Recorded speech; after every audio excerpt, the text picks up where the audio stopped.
a visual representation of the circuit we made, but if you would like to visit the Instructables website, there are step-by-step instructions to making a project quite similar to this.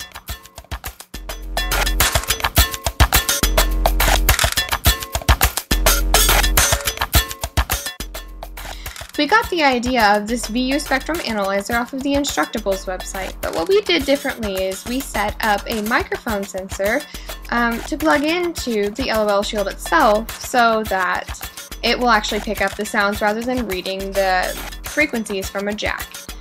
Now, as I'm explaining this, you can see that the lights are changing according to my voice. And when I talk louder into the microphone, the lights change. This is because the microphone is more sensitive the closer you are to it, and less sensitive the further away you are from it. For step-by-step instructions on how to build this project without the microphone sensor, please visit this link at the Instructables website.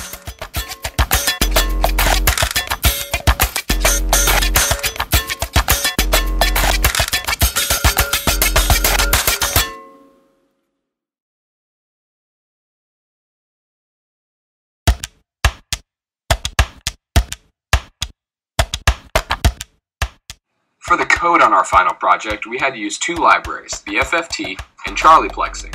The FFT library breaks down the audio signal in 64 frequency bands. The LOL shield, though, is only 14 by 9, so we had to average those 64 frequency bands into 14 frequency bands. Since 14 doesn't divide into 64 evenly, we lose some of the data, but it doesn't affect the outcome. Each value, the frequency range, is remapped from 0 to 9. When the microphone signal picks up on an input, it then sends the information to analog pin 5 of the Arduino. And then, depending on the intensity and the frequency, the LOL shield will light up accordingly. Okay, some issues that we had when we were making this project were the LEDs themselves were really hard to get straight the first time when we were soldering. We had never soldered before.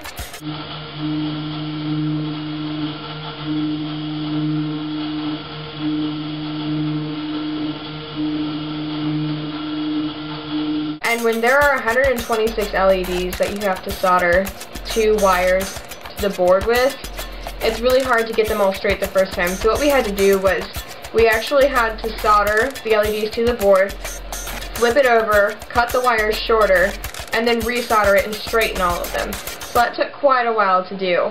And once we had done that, we soldered these pegs into the LOL shield, and we plugged it into the Arduino, and we went to go test it and see if it worked, and the lights with the test program weren't working like they were supposed to. They were spazzing out everywhere, and most of the lights didn't really turn on. They made really weird symbols, and it was really bad. We thought we were going to have to redo the entire LOL shield, and it took about, I don't know how many hours to solder all those LEDs. So what we figured out was that the LOL shield was actually touching this metal part of the Arduino where you plug the USB cord or cable into. So what we did was we just stuck a piece of tape, a couple of pieces of tape over the metal part right there, and then we put the LOL shield back on top, and then the metal stopped interfering with the LOL shield, and the lights started working properly.